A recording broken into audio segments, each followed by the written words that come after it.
Qadrli do'stlar, barchamiz yaxshi tushunamiz. Korrupsiyaga qarshi kurash jarayoni hech qachon aniq muddat bilan cheklanmaydi.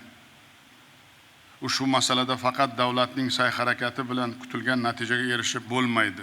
Bu butun jamiyatimizning ishi. Eng katta kamchiligimiz kadrlarimizda fidoyilik yetishmaydi. Hozir juda qattiq kurash ketyapti. Lekin ko'pchilik mamlakatimizdagi tinchlik va barqarorlik o'zidan o'zi bo'lyapti deb o'ylaydi. Kechagi kun bilan bugungi kunning farqini bilgan odam buni qadrini yaxshi tushunadi.